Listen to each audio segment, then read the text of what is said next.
नमस्कार, मैं हूं डॉक्टर मंजीत सिंह पटेल, राष्ट्रीय अध्यक्ष all India NPS employees federation.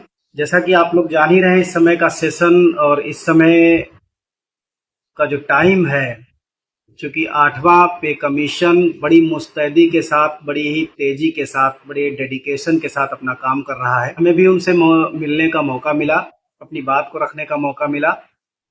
इसके लिए भी हम उनका आभार व्यक्त करते हैं और पूरे देश के कर्मचारियों की तरफ से उनको अपनी शुभकामनाएं प्रेषित करते हैं। तो बहुत सारे लोगों ने मेल किए, अपनी समस्याएं लिख करके भेजी, अलग अलग डिपार्टमेंट के लोगों ने अपनी अपनी समस्याएं लिख करके भेजी और उन सभी को शामिल करते हुए हम लोगों ने एक बृहद मेमोरेंडम बनाया और उस बृहद मेमोरेंडम के आधार पर हम लोगों ने माननीय आयोग के सामने उन सारी चीजों को रखा भी। बहुत सारे लोग मुझसे कहते रहते हैं कि ओपीएस ओपीएस केवल ओपीएस ओनली ओपीएस, तो how family unit and fitment factor are connected. Garg साहब, मैं आपकी बात का जवाब दूंगा। देखिए, ये तो बहुत सिंपल सा कनेक्शन है। आप सपोज दैट कि एक परिवार में 3 यूनिट कंसीडर किए गए, 3 यूनिट पर 3 कंजप्शन होंगे, यानी कि हर आदमी जो भी कंज्यूम कर रहा है, जितनी भी कैलोरी कंज्यूम कर रहा है, उस कैलोरी की वैल्यू कितनी है। सपोज दैट एक आदमी जो कंज्यूम कर रहा है उसकी वैल्यू मान लो निकाला कि 6,000 रुपए है। वो जितनी भी कैलोरी कंजम्पशन कर रहा है, चाहे वो 2700 कैलोरी कर रहा हो और चाहे वो 3940 कैलोरी कर रहा हो, सपोज दैट उसकी कुछ ना कुछ मार्केट में एक वैल्यू होगी। आप जो भी कैलोरी खरीदते हो, जैसे एक कैलोरी की जो वैल्यू है वो 2 या 3-4 पैसे के आसपास पड़ती है मार्केट में जाकर के। तो सपोज दैट एक आदमी पर 6,000 रुपए का खर्चा है, कैलोरी खर्चा, तो 3 आदमियों पर 18,000 हो गया। अगर हम 5 आदमी माने एक परिवार में तो 30,000 हो गया। सीधा सीधा कनेक्शन है। तो इसका मतलब यह है कि फैमिली यूनिट जितनी ज्यादा होंगी, हमारी सैलरी भी उतनी ही ज्यादा होगी। सपोज दैट अगर 3 फैमिली यूनिट को हम बढ़ा करके सीधा सीधा 5 फैमिली यूनिट कंसिडर कर लेते हैं, तो सीधी सी बात है कि अब 66%, 66% का इजाफा तो उस पर करना पड़ेगा जो कि कैलोरी की वैल्यू पहले की है। यानी जब 2016 में एक कैलोरी की वैल्यू अगर मान लीजिए 1 पैसा थी, अगर हम एक कैलोरी की वैल्यू आज भी 1 ही पैसा माने तो भी 66% सैलरी में हाइक ऑटोमेटिक हो जाएगा। ये उसका सीधा सीधा कनेक्शन है। और इसके अलावा कैलोरी की वैल्यू में भी अब अंतर आ गया होगा। अगर पहले 1 पैसे की थी तो आज के टाइम पर हो सकता है वो 2 पैसे की हो, 3 पैसे की हो या 4 पैसे की हो। अगर आप गूगल करोगे तो आपको बहुत आराम से ये सारी चीजें मिल जाएंगी कि एक कैलोरी की वैल्यू आज की डेट में कितनी पड़ती है। तो ये तो हमारा हो गया कैलोरी वाली बात या यूनिट वाली बात। अब जो साथी मुझसे पूछते हैं अभी फिटमेंट फैक्टर को देखिए, सर जी फिटमेंट फैक्टर 2.6 से कम होने पर क्या आंदोलन का रास्ता अपनाया जाएगा? देखो भैया, ऐसा है कि मैं आपको एकदम क्लियर कट बात बताता हूं। 2016 में जब 7वां पे कमीशन आया था, उस समय भी एनसीजेसीएम ने 3 पॉइंट समथिंग का फिटमेंट फैक्टर मांगा था, 3 पॉइंट समथिंग का। उस समय डियरनेस अलाउंस ऑलरेडी 125% था। यानी कि अगर हम डियरनेस अलाउंस को बेसिक सैलरी में मर्ज कर देते और कोई ग्रोथ ना देते तो भी 2.25 का फिटमेंट फैक्टर ऑलरेडी था। हमें मिला कितना? 2.57। यानी मुश्किल से मुश्किल आप देखिए 2.25 ऑलरेडी था, 25 और जोड़ दीजिए यानी 0.25 और जोड़ दीजिए तो 50 हो गया, 7 और जोड़ दीजिए 7 यानी 32%।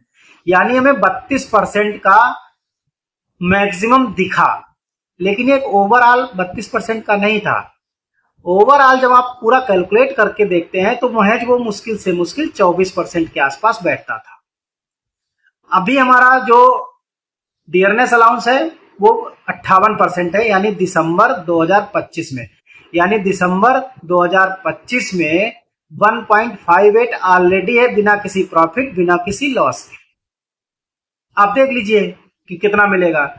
जो बात आपने कही 2.64 का फिटमेंट फैक्टर हमने बहुत पहले सजेस्ट किया था, लेकिन जब एनसीजेसीएम ने 3.83 का फिटमेंट फैक्टर रख दिया तो हम फिर उससे कम पर नहीं जा सकते थे। तो अगर आप देखेंगे तो हमने, ये हमारा पेज नंबर 2 है, मैं इसको थोड़ा नजदीक कर देता हूं ताकि आप जूम पर आसानी से समझ सकते हैं।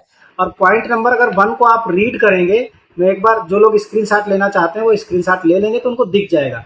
हमने 13 पॉइंट पर एग्रीमेंट दिया है एनसीजेसीएम को, और वो 13 पॉइंट जो जिसमें हमने एग्रीमेंट दिया है अपनी कंसेंट दी है, वो है फैमिली यूनिट 5 3 की जगह, फिटमेंट फैक्टर 3.83 और 2700 कैलोरी की जगह calorie consumption 3490,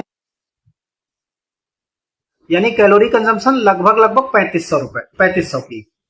hard areas consideration और hard allowances consideration, specific allowances और daily allowance, patient care, sport, uniform night duty, maternity, paternity और चाइल्ड केयर लीव, और मेंस्ट्रुअल जो मतलब महिलाओं के लिए महीने में एक छुट्टी जो मेंस्ट्रुएशन के मेंस्ट्रुअल लीव के लिए, और एसोसिएशंस और यूनियंस की लीव के लिए,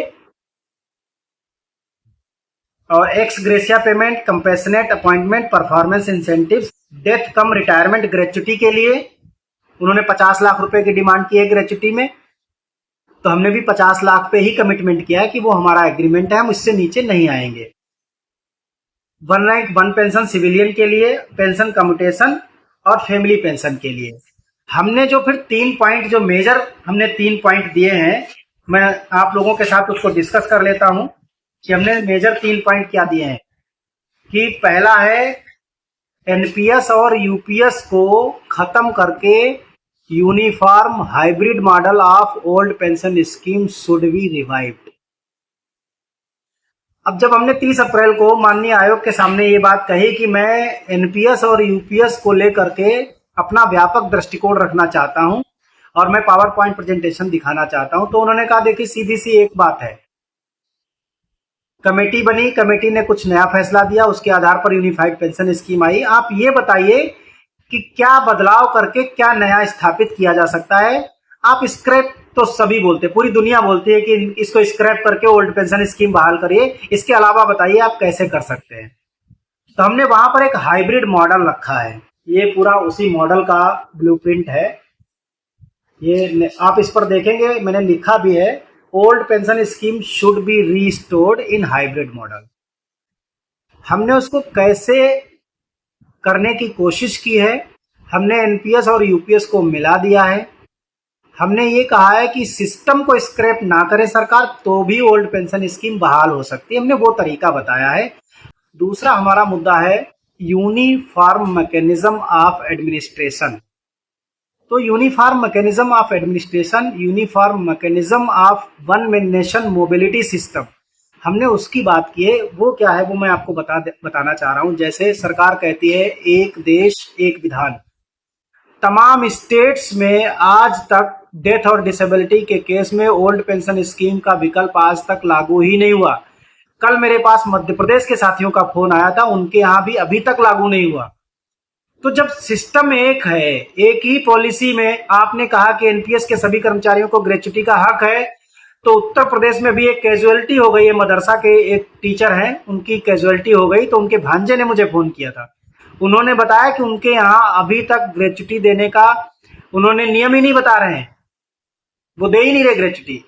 तो जब सेंट्रल गवर्नमेंट ने क्लियर कर दिया कि सभी एनपीएस एम्प्लॉइज को ग्रेच्युटी का प्रावधान है, तो अलग अलग राज्य उसे रोकते क्यों है। तो हमने ये बात कही है कि one nation one policy one mechanism होना चाहिए इम्प्लीमेंटेशन का। एक जगह अगर ये लिखा गया कि ये बदलाव किया गया है, तो उसमें नीचे मेंशन करना चाहिए कि this provision will be provided to the employees under NPS और under this policy of state government employees या यूनियन टेरिटरीज या फिर सेंट्रल ऑटोनोमस बॉडीज, सीधे सीधे मेंशन करना चाहिए। ये बात हमने रखा है और इसको हमने ये प्रपोजल है, अगर आप लोग देख सकते हैं तो बहुत हल्का कलर दिख रहा है। Automatic endorsement of government notifications, memorandums, circulars, gadgets and extra activities by government of India for uniform and automatic applicability of employees service rules and reforms, one policy one implementation, one nation one service framework, ये हमने दिया है। और मुझे भरोसा है कि माननीय आयोग को भी ये अच्छा लगना चाहिए और इस चीज को इंडोर्स कराने में उनको मतलब जो है सरकार तक इस बात को पहुंचाना चाहिए। हम चाहेंगे कि माननीय आयोग गुजारिश भी करेंगे माननीय आयोग से इस मुद्दे पर बहुत गंभीरता पूर्वक विचार करें वो। और इसके अलावा टीचर्स के लिए, जैसे टीचर्स के बीच में विभेद है, यूजीसी के टीचर्स 65 साल में रिटायर होते हैं, मेडिकल प्रैक्टिशनर्स 65 साल में रिटायर होते हैं, स्कूल टीचर 60 साल में रिटायर होते हैं, प्राइमरी यूपी के प्राइमरी टीचर 62 साल में रिटायर होते हैं। ये यूनिफॉर्म व्यवस्था हो, शिक्षक तो शिक्षक ही है। अब मैं आप लोगों के सवाल ले लेता हूं, अगर कोई सवाल है आप लोगों के तो वो मैं ले लेता हूं। It should be 15 years paid CPC जल्द लागू हो। देखिए जल्द लागू हो, अब देखिए लागू हो, सरकार ने दे दिया। हमने 200 दिन का कैंपेन चलाया था कि मिशन 200 डेज, 8वें पे कमीशन को अपनी रिपोर्ट 200 दिन में बना करके देनी चाहिए। ये हम उनसे गुजारिश कर सकते हैं। अभी हमने 8वें पे कमीशन से चलते समय 30 अप्रैल को एक गुजारिश की, तो हमने हालांकि कहा कि हालांकि ये 8वें पे कमीशन के परव्यू में नहीं है, मैं जानता हूं इस बात को, लेकिन फिर भी मैं आपसे एक गुजारिश करना चाहता हूं अपने मेमोरेंडम के अलावा। तो उन्होंने कहा बताइए, तो मैंने कहा कि देखिए सरकारी कर्मचारियों को 10 साल में पे कमीशन का लाभ मिलता है, और 10 साल में कभी तो ग्रोथ ठीक मिल जाती है, नहीं तो एवरेज ग्रोथ मिली है हम लोगों को, कभी बहुत ज्यादा तर्कसंगत न्याय नहीं मिला है। अब देखिए कि 2016 में जो लेवल 1 का कर्मचारी जिसने 18,000 रुपए सैलरी से शुरू किया था, 2025 के अंत में उसकी ग्रॉस सैलरी 36 से 37,000 थी, यानी कि 10 साल में महज डबल तक पहुंच पाया वो। तो इस बात को आपको ध्यान में रखने की जरूरत है। आप बताइए कि क्या 10 साल के बाद 36,000 रुपए, जो 37,000 रुपए ग्रॉस सैलरी ले रहा है, उसका एनपीएस डिडक्शन होने के बाद इन हैंड सैलरी मुश्किल से 32 और 33,000 के बीच में है। तो क्या 32 से 33,000 रुपए पाने वाला व्यक्ति जिसके 10-10 साल के बच्चे होंगे, क्या दिल्ली जैसे महानगरों में सरवाइव कर सकता है? अगर नहीं कर सकता है, आपको लगता है, तो पे कमीशन को क्या 10 साल से पहले नहीं आना चाहिए? क्या उसे 5 साल पे आना चाहिए, 6 साल पे, 7 साल पे? ये मैं आप पर छोड़ता हूं। लेकिन हमारा जो सुझाव है वो बैंकर्स की तरह, बैंकिंग एम्प्लॉइज की तरह से हर 5 साल के बाद हमें सेटलमेंट प्लान या हमें पे कमीशन का बेनिफिट मिलना चाहिए। ये हमारा अलग से उनसे दरख्वास्त की गई थी। तो हालांकि माननीय आयोग ने इस पर यही कहा कि देखिए ये तो सरकार का काम है, ये तो आयोग का तो काम ही नहीं है, तो कुछ काम तो सरकार करेगी ना। तो मैंने कहा सर बिल्कुल है, लेकिन हम चाहते हैं कि आयोग के माध्यम से सरकार तक ये बात पहुंचे, ताकि उन्हें ये पता रहे कि कर्मचारियों की ये भी एक जायज मांग है। तो भरोसा है कि माननीय आयोग से कि, और पूरा विश्वास है कि आयोग जो है इस समय बहुत मुस्तैदी के साथ, बहुत स्पीड के साथ और बड़ी तल्लीनता, बड़ी संवेदनशीलता के साथ काम कर रहे हैं। सभी के मेमोरेंडम्स को जब हम गए तो वहाँ उन्होंने सीधे बोला कि आपका मेमोरेंडम मेरे पास है, मैं उसे देख रहा हूँ, और जो जो चीज़ें इसमें इम्पोर्टेंट हैं, हमें लगता है या आपको लगता है कि जिनको डिस्कस करना चाहिए, वहाँ से शुरू करते हैं। तो मैं आप लोगों से फिर एक बार गुजारिश करूँगा कि अपने सुझाव, अपने सजेशंस, अपने आइडियाज़ पे कमीशन को हर हाल में भेजें। लोगों की ये जानने की इच्छा है कि आपके हिसाब से न्यूनतम कितना मिल सकता है। ये बड़ा खतरनाक सवाल है। मैं यहाँ बोल दूंगा तो लोग फिर मुझे गालियां देंगे, यहीं पे गालियां देना शुरू कर देंगे।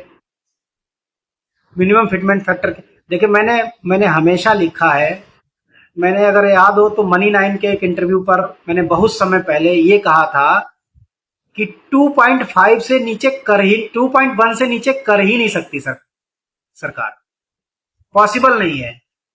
तो हम जब भी इस बात करेंगे 2.1 से ऊपर बढ़ेंगे। फिर हमने कहा था अब हम शुरू करते हैं यहां से कि होना मिनिमम कहां से स्टार्ट कर सकते हैं, कि मतलब वाजिब क्या है। तो हमने एक कैलकुलेशन की थी 2.64 की। मैं फिर कहता हूं कि 2.64 के आसपास मिनिमम फिटमेंट फैक्टर हो सकता है, और 3.83 से ज्यादा मिल जाए तो इससे बढ़िया और क्या बात हो सकती है। सैलरी किसको अच्छी नहीं लगती? बढ़ी हुई सैलरी हमको भी अच्छी लगती है। हम तो चाहते हैं 3.83 भी क्यों, 4 पॉइंट समथिंग हो जाए, हमें भी सैलरी बढ़ी हुई अच्छी लगेगी। सरकार 2.5 भी दे दे तो बहुत अच्छा होगा। हाँ, लोग लिखते हैं, मेरे पास तो बहुत बहुत कम कम तक लोग भेजते हैं। सर पे कमीशन कब तक लागू हो जाएगा? उम्मीद है अप्रैल 2027 तक लागू हो जाएगा, उम्मीद है। बाकी तो ये तो सरकार और पे कमीशन पर डिपेंड करता है। हम लोग दबाव बनाएंगे, कोशिश करेंगे, गुजारिश करेंगे, जरूरत पड़ी तो लड़ेंगे कि जल्द से जल्द लागू हो। पूरे पूरे देश के लगभग लगभग 98 98.5 लाख एनपीएस कर्मचारियों को कि 8वें पे कमीशन के आयोग की रिपोर्ट के साथ ओल्ड पेंशन स्कीम का 99% सपना पूरा हो जाएगा। ये मुझे भरोसा है, इस पर हम काम कर रहे हैं। हमें पूरा भरोसा है कि ये पे कमीशन की रिपोर्ट के साथ साथ सॉर्ट आउट हो जाएगा। इस वीडियो को ज़्यादा से ज़्यादा लोगों तक शेयर कर दें। कुछ छूटा हो कोई पॉइंट तो मैं ले लेता हूँ। सीजीएचएस के लिए हमने ऑप्शन रखा है कि central autonomous bodies, union territories के कर्मचारियों को भी आफ्टर रिटायरमेंट सीजीएचएस का ऑप्शन मिलना चाहिए। वो चाहे तो सीजीएचएस ले ले और वो चाहे तो उस स्टेट का हुआ है उस सेंट्रल ऑटोनोमस बॉडी की जो है मेडिकल स्कीम ले लें। ईएल के लिए हमने कहा है कि हमने 400 ईएल तक इनकैशमेंट की डिमांड की है, 400 अप टू 400, और जितना भी ईएल इकट्ठी होती जाए सबका रिकॉर्ड मेंटेन करें, ऐसा ना करें 300 प्लस 15 तक ही किया जाए, इसको रेस्ट्रिक्ट किया जाए। और जो इनकैशमेंट होता है वो एलटीसी ग्राउंड पर होता है, एलटीसी से उसको डीलिंक करने की बात कही है, क्योंकि एलटीसी में एक बार में आप पूरी नौकरी में केवल केवल 6 बार करा सकते हैं और इनकैशमेंट केवल 10 ईएल का हो पाता है, और 10 ईएल पर आज की डेट में अंडमान जाने का एक तरफ से टिकट नहीं हो सकता, तो उसका कोई मतलब नहीं है। कम से कम 30 ईएल इनकैशमेंट के लिए अलाउ की जाए एक बार में, और उसको एलटीसी से डीलिंक किया जाए ताकि जरूरत पड़ने पर, किसी भी प्रकार की जरूरत पड़ने पर कर्मचारी अपनी ईएल को इनकैश करा सके सर्विस के दरमियान। बहुत बहुत धन्यवाद। जय हिंद, जय भारत।